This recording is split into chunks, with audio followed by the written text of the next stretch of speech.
Back with another episode of Circle of Trades. I'm Todd Studer in studio today. Travis Waldstein, Air Serv Heating and Air Conditioning, Waldstein Plumbing.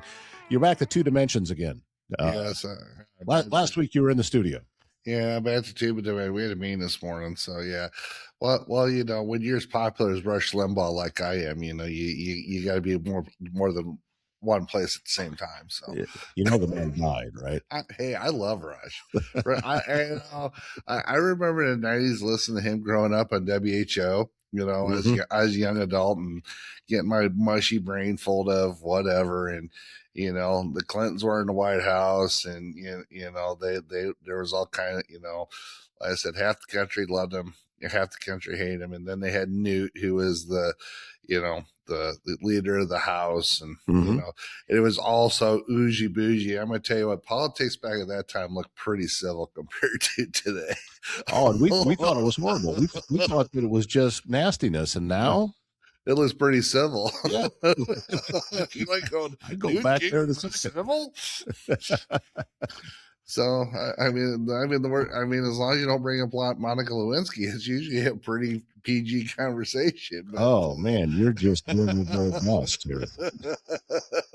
Hey, you can't bring up Bubba without bringing up the other, so I'll just leave it at that. So, well, let's just get the topic changed before we go down that rabbit hole. Cards and letters. Yeah.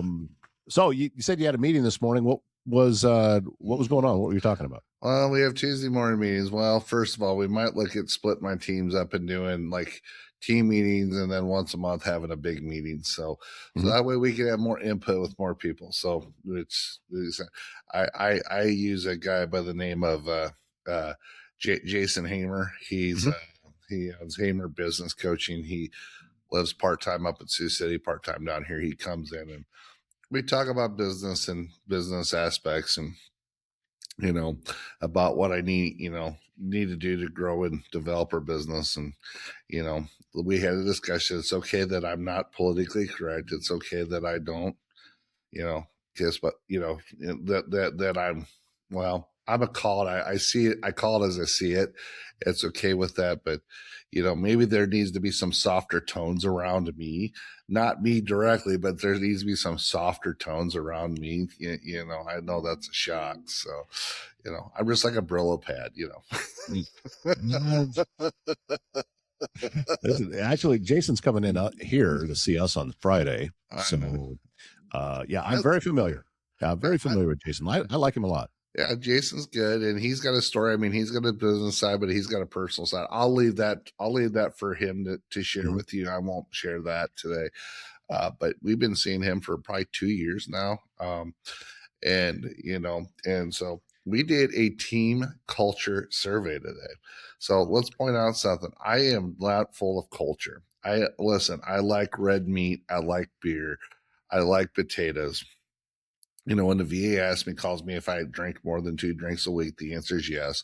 Do I want to stop drinking? The answer is no. So I live a life. I'm an Iowa fan. I love to make fun of Nebraska fans. I know what my culture is, and most people are just, it is, I am who I am.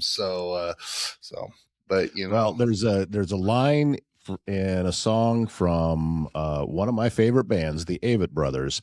And the line in the song is, decide what to be and go be it. And I think you did. Yeah, I don't think I have a problem. Yeah, no doubt about it. Don't apologize for it. And it's one of the things that I do truly appreciate about you, that there's never any mystery. I don't have to wonder how Travis is feeling today. Yeah. I was just a little, I won't say politically correct, but I used to hold back. But then I got diverticulitis back in 2014. And me and the doctor talk. My wife will tell you it's from eating peanuts, and no, she's wrong. I don't care. Me and the doctors have had this discussion, and when my wife hears this, she can be whatever. I believe she's just a nurse. She doesn't know anything. Don't get me going on that subject. But, anyway, so it's called stress. Well, here's the deal. Doc says, you know what? Don't hold anything back. Well, I had some stuff going at that time, just business wise, and I wasn't holding back. You know what? I don't hold back anymore. You know what? My gut appreciates that a whole lot more. Now, I might hurt some people's feelings. I might upset some people. The truth might suck to hear, but you know what? I don't hold back. So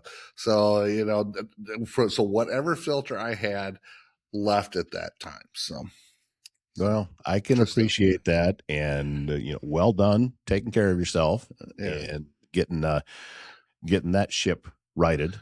Yeah. So, and as I said, sometimes you are a little abrasive. Sure, you are. A little. That's like But a couple pounds overweight. Listen, I have never known you to say something that wasn't true to just be mean about something. I've never known you to do that. You sometimes will, take unnecessary shots at Nebraska fans, and I fully understand why. What? What? Wow. But there's nothing mean spirited about it, and you take it back. You say, go ahead, it's fine. You will absorb it right back, and that you don't ever get truly angry over that kind of stuff. So I appreciate all of that about you. When you got people like Keith Murray and Andy Fales and some of the people over who used to work at WHF for Des Moines that just give you all kinds of fodder just to throw back at Nebraska, it's kind of hard not to, because it is funny. Well, my favorite, and I can't believe I'm going down this road again, but one of my favorite things that I ever heard, and it was about, 5 years into Nebraska's tenure in the Big Ten, and Wisconsin was coming to town. Yeah. And the guys on the radio show on Sportsmanlike Conduct, you remember that? Oh yeah, Kevin Kugler, Michael Severe, right? Yeah, and Kugler's big time now. And this goes back to when I remember when it started with Kugler and Bob Bruce. Yeah, but they were talking to somebody in the media in Madison about Wisconsin, and that's just something you do on the show, and they asked him that, hey, do Wisconsin fans look at this game the way Nebraska fans do? And this is really one that's circled on the calendar every year. And this is like the biggest rivalry for both schools. And the guy from Madison said, if Nebraska wants this to be a rivalry, they need to win a few games. Because they weren't beating them. So, and he said that on a Nebraska or an Omaha radio station. Touche. Yeah. Yeah. So. Exactly. So, yeah. So, I can't forget about Chris Hassel, or AK Cooter Cornholer, that lives in a trailer park in Lincoln, Nebraska. So, it says we're talking about Nebraska. Yeah, he's one of my favorites all the time. He works for CBS, but some of that stuff is freaking hilarious. So. You gotta love it. Here's the thing. You figure at some point, somebody would throw it back at us. But I don't know. So, the creativity piece must be missing. So, but and I'm a fan of Kevin Kugler. I'm a fan of how he has run his career, how he managed to stay in the industry and still keep his family in the place that he wanted to raise them. All of that, I think he did a phenomenal job. And you'll hear him on NFL games. You'll hear him a lot on the Big Ten Network, and he's pretty good at what he does. So he covers a lot of Iowa, Nebraska stuff. Yeah. I mean, basketball season, especially in football season. So, I gotta believe he knows that interstate from Lincoln, Iowa City pretty freaking well. He could probably auto drive his car pretty much and know where he's gonna be in 4 hours. So I don't know if I'm quite that close, but. Well, I wanted to talk to you a little bit today since you brought up the interstate, and you head out east out of Council Bluffs, and you start covering some of the more rural communities, which you do. Yes, you are absolutely. out there, and I'm just, for the sake of talking about it in this conversation, we're looking at as you get close to the Potawatomi County line. So you've got Carson, you've got Oakland, you've got Underwood, you've got Trainer, you've got Neola, you've got all of these different communities that you're out there covering. And a lot of times when it is time for a contractor to make their way out there, they don't always get the priority. No. That somebody that, because it's a little bit of a farther drive for you or for anybody to go out there. And it's one of the things that people in rural communities have just learned to live with. But I know that you're a big believer in answer your phone, call them back, be timely, do all of that. I don't think that there's much of a difference between whether you're in the metro or whether you're out in a rural community. Mm-hmm. No, well, and if anybody knows me, I mean, I grew up in Northwest Iowa. I went to high school in Spencer, but my early years, I grew up I lived out in the country between Sioux Rapids and Marathon, Iowa. If you knew the blacktop, it's basically a blacktop that runs up in, right at the northern edge of Buena Vista and Sutter Lake County. So, my family farmed out there, so you were almost a Lorenz Marathon Charger. Yeah, almost another mile east I would have been. Yes, you are correct. So, but Les said, we were the Sioux Rapids Rembrandt Cougars when I went to school there. So it's been a day or two ago. So, oh yeah. But anyway, so no, so I grew up small town, and then, moving down here in '96. I mean, we've lived inside the city of Council Bluffs. We've lived out in the county. I mean, for 2002, 2008, I actually just lived north of Shelby. So I was actually up in Shelby County for, 6.5 years. And then December 2007, we bought our current place. But if it's not in town. I'm actually off of 204th and Pioneer Trail, and with where I'm at, I'm out in the county. I mean, across the road from me is Trainer School District. The rate of flow is I'm like 8 miles from downtown Council Bluffs, 11 miles from downtown Glenwood. I'm like 6 miles from Trainer, and I'm like 3 miles from Mineola. If you did a crow fly, so I am out in the county. So, my son Hayden lives off L34 up out west of Underwood, heading towards BB Town. So, so we both live in the country. We have rural clients, rural customers. We actually, I think, I like working in town. I enjoy getting out in the county. I'm going to say counties. I'm going to say Potawatomi and Mills County, because with where I'm at, I'm just a couple miles north of the Mills County line. But pretty much anything in Mills County, pretty much anything in Potawatomi County. We go up into Harrison County too. Seeming to do quite a bit towards Logan, BB Town, that direction. The further east, we do a little bit in Shelby. We've done some stuff in Avoca, not very regular, but we are not afraid to go out to the rural communities. We're not afraid to do work in the country. So, what they're heating, air conditioning, plumbing, when you start talking plumbing rural areas, you start talking septic systems. We can deal with septics, you talk about doing water services, from a well to a house to, if you got an expansion tank inside, we can do that. We can do your full heating and air conditioning. We can do geothermal. We don't do, and it's main reason we don't get called about it. We don't work on grain dryers because people just don't call them, but it's not that we're opposed to doing it. We do a lot of radiant tube. We do a lot of in-floor. I have a lot of experience in doing ventilation. So, some of these hog facilities where you got fans or you got to run gas line or that kind of stuff, we're able to do, a lot of that stuff. So, where, the majority of our work is in the city, but I personally, when I started this, a lot of it was out in the county or rural areas outside of, I call a lot of rural residential. Yeah.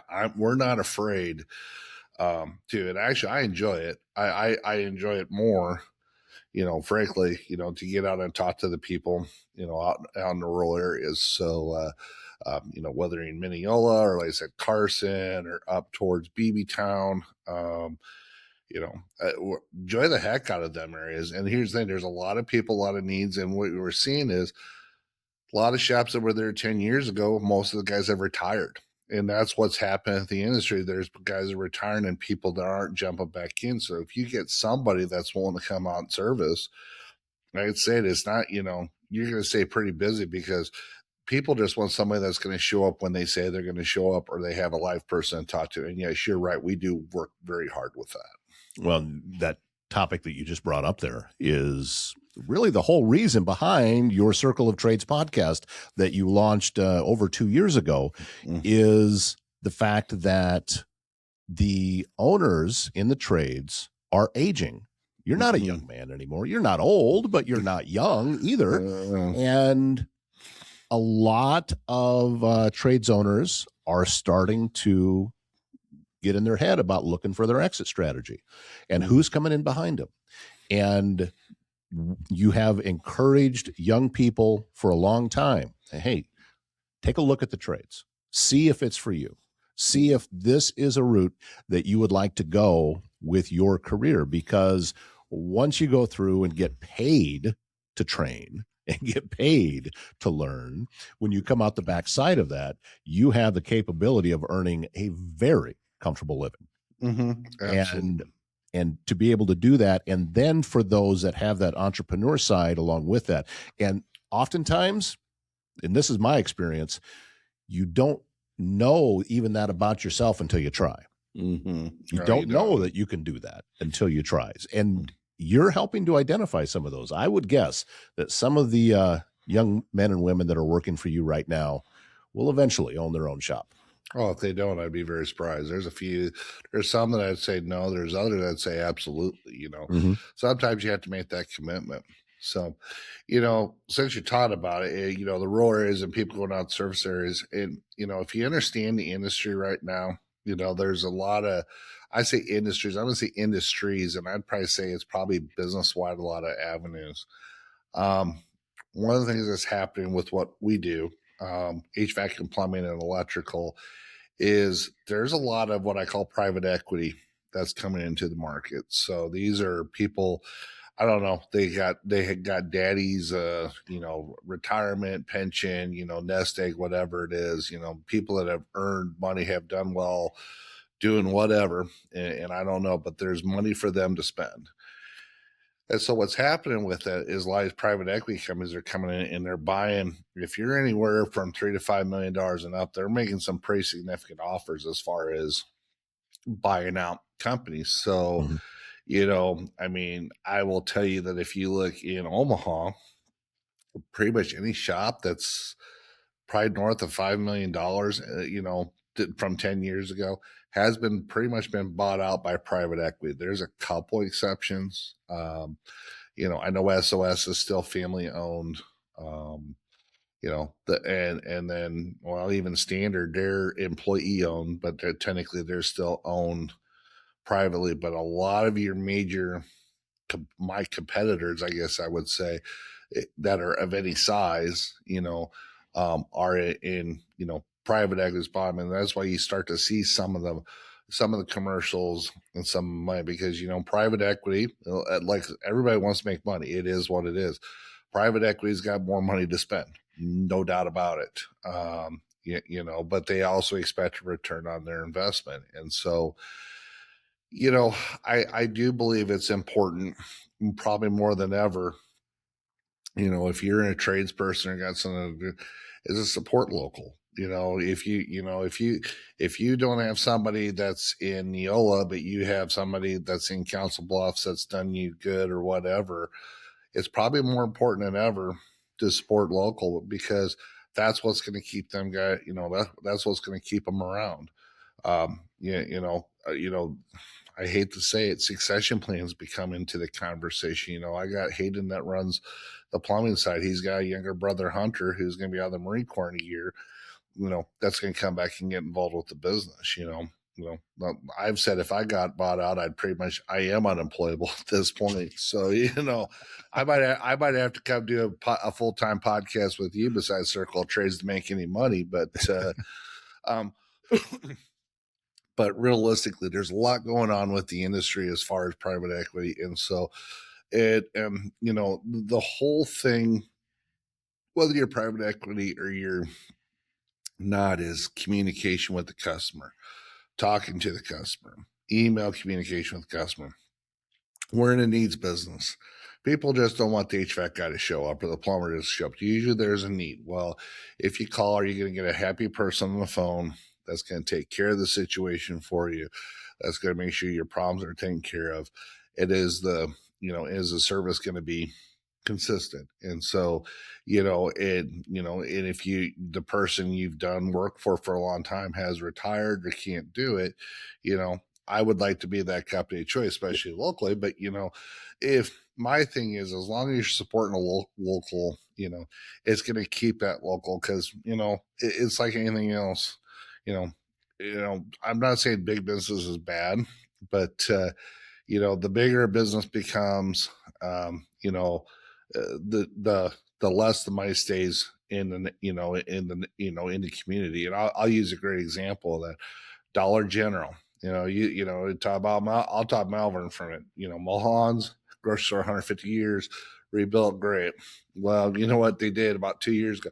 Dollar General came in and bought and built on the north end of Malvern, which I think really sucks. Their Dollar General's, it's convenience that they can offer to the customer. But if you're a guy who's got 5 generations into it, and they're in the north end of town, all of a sudden you have a competitor on your doorstep that's got a lot deeper pockets than what you do. Well, how do you compete with that?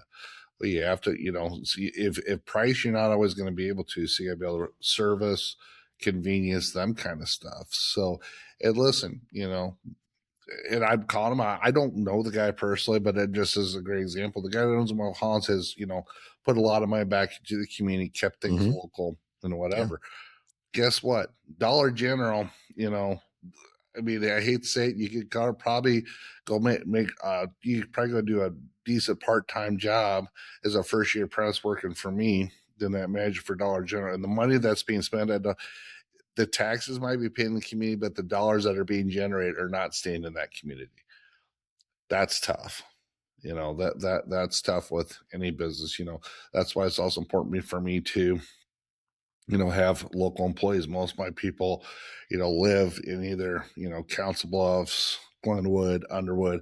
We got 1 or 2 that live over in Omaha, but most of my people either live here or have maybe grew up here, but now their girlfriend has them living over in Omaha for whatever reason, if you know what I'm saying. So, when it comes to, the rural areas, that's important too, because they want to know 5 years or 10 years from now that hopefully you're going to be there when they have a problem. So that's what we've tried to develop. We've been in business for 17 years now. 2029 will be 20 years, and we're continuing to grow, for better, for worse. But I think you have to take a look also, if you're, and I'm kind of going off here in this, but the companies are they putting money back in the community? Are they supporting local? Are they supporting? I'll use Neil as an example. They got the Phoenix up there, which is their movie theater, that they've had up there. They've put a lot of stuff into. I know, my wife's friends with Dee Dolan. I know she's had a lot to do with that over the years. Or, Trainers got the Legion, they got different stuff over there. They got new community develop over there. What's going on in these communities? Carson's got their, the rodeo, that's always a big thing. So, want to try to be involved as much as you can. You can't be involved in everything, but, people don't care what you know until you know what they know that you care. And, I care about Southwest Iowa. I care about the people in the small towns. And just because you're not from Council Bluffs, I'll probably give you more crap because you're a Nebraska fan. You got a flag in your front yard and you're from Carson, Iowa. But that's just me flipping shit. So.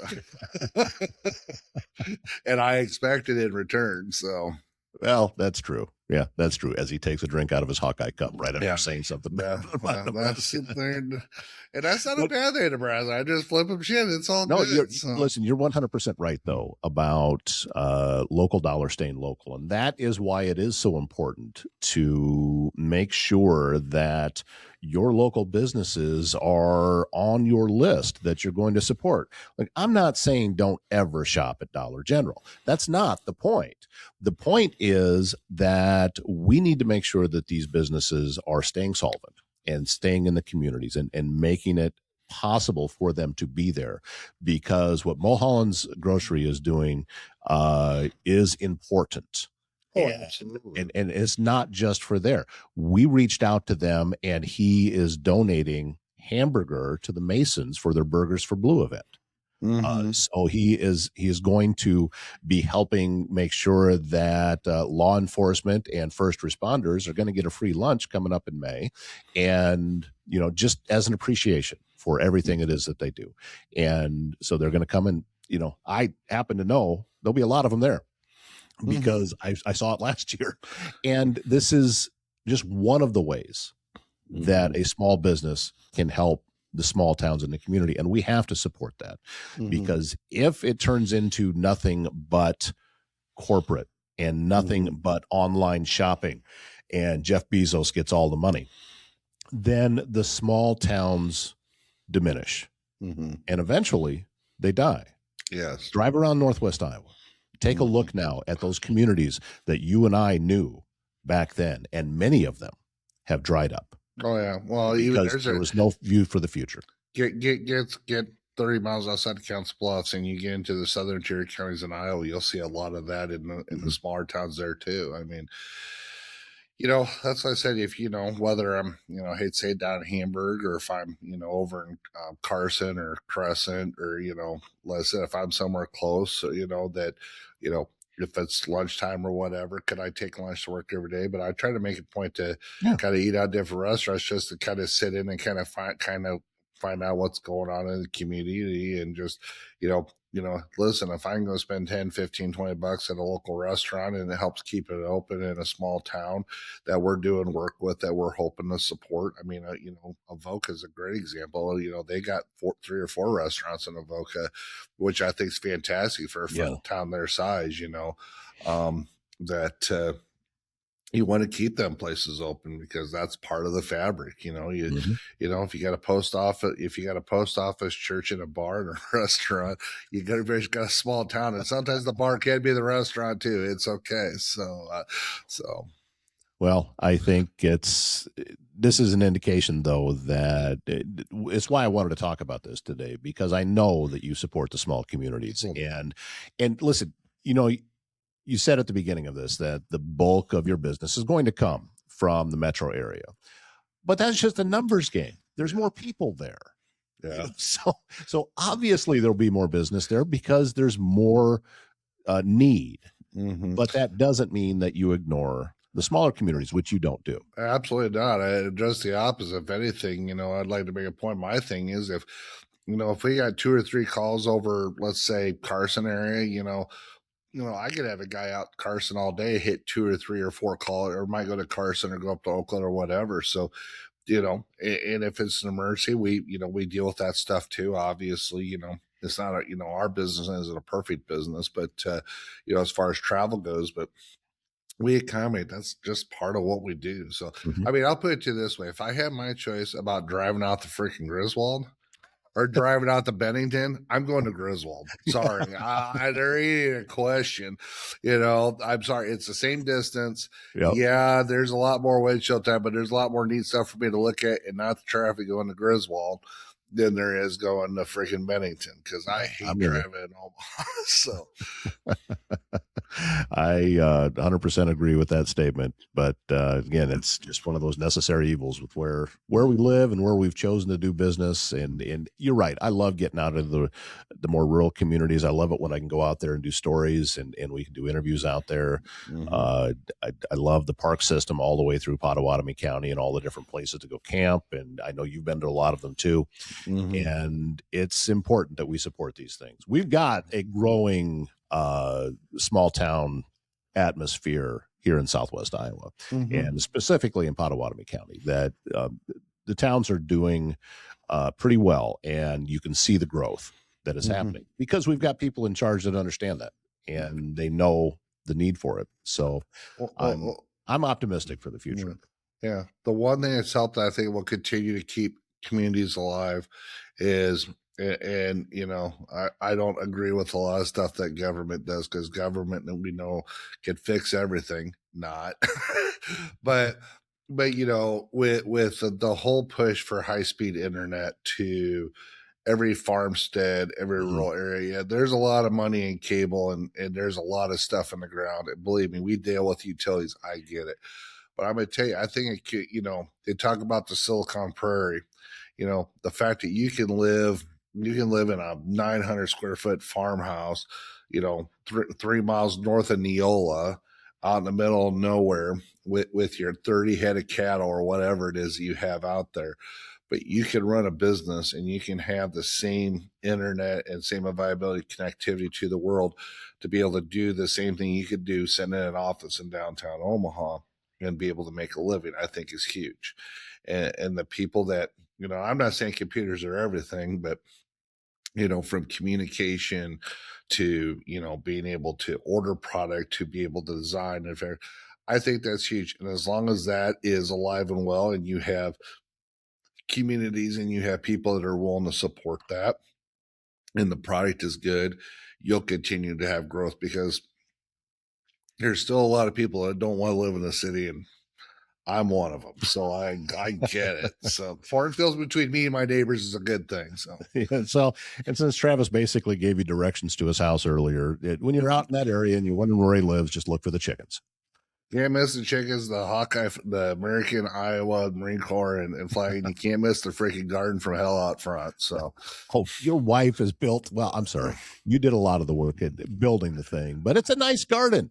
I have yet to, she may have the only garden that I've seen that is lit with solar power at night. oh yeah. Oh yeah, that thing, like you come driving up off over Pioneer Trail, and I look off to the left, and there's a glowing beam that says, "Well, if there's any doubt where the Waldstein house is, there it is. You can't miss it. It's not the yard light; it's all the lights she's got on the fences and stuff. So if the fence don't kill me, the lights might. But we they're there. So. Well, I'm hoping for a bountiful harvest out of that garden, because I need some more of her salsa and some of the more of the other stuff that I've gotten from you out of those mason jars. Good stuff. My grandkids love freeze dried tomatoes. She freeze dries everything. Oh god, we got a freeze. She wants to buy another freeze dryer, so she does. Yeah, so I told her when she's done nursing, you just need to go do the freeze dried thing at the farmers markets. She does it because she enjoys doing it. A lot of it's her garden stuff, but like she likes to do different candies and different stuff. I won't say it's necessarily cheap. I mean, listen, the machine's $4,000. Oh, I mean, yeah. I mean, so when you're making an investment, this is, oh, here's a box of candy and I'll do it for you. It's like, listen, there's an investment machine and maintenance and everything else. So, but the product, some of the Laffy Taffy, if you've ever had Laffy Taffy freeze dried, it changes what Laffy Taffy, it really does. It changes in how it tastes and how it is. You can eat it now instead of having your teeth, and when you get old, having your teeth fall apart. So, all right, so there better be a case of this stuff sitting outside the door after we gave them all these free plugs. Hey, listen, you haven't been in my basement lately, Todd? Have you? Have you ever been in my basement? I was down there one time. You need to bring Diane over, and you need to let her go through all the jars and stuff. I mean, of course, telling us we'll probably get robbed blind and steal my wife's ball jars. There you go. Then I'll get yelled at for that. But no, in all seriousness, no. She does a lot of stuff with, and she doesn't sell it. She could. I mean, she 100% could, and there might be something coming up where she might get an opportunity to do some of that, which I'm not at liberty to discuss yet. But yeah, she does it, but she does it for joy. She does it with her garden. I mean, different stuff that she grows. Apples. She likes to go pick our apple trees, and neighbors got apple trees, so she'll do different stuff with that. I mean, my wife is a freeze dry freaking guru, garden guru, ancestry guru. I mean, that's her thing. And I mean, yeah, when she gets sick of being nursing, she won't, unless she wants to go live in her homeless camper, as I call it, and, she wants to go do this live in your van living, which I'm like, oh, hell no, that sounds terrible to me, but that's her day. She's going somewhere here in a month. So she asked me if I wanted to go, and I said, is it going to have air conditioning, and is it going to have a big enough bed for me? And she said, no, it's going to be in the van. I said, I'll stay home and watch the dogs. We're good. So. Well, and going all the way back to the beginning, stay in your lane. Stay in my lane. I know where my lane's at. We taking the camper, dear? Nope. Then I'll be at home. So it's all good. All right. Well, we need to plan a camping trip soon. That'd be a ton of fun. Get out to Botna Bend. That's my favorite place. Arrowhead is great too. It's just a lot more people at Arrowhead than there is at Botna Bend, and for a reason. There's a lot more to do there. Yeah, but exactly.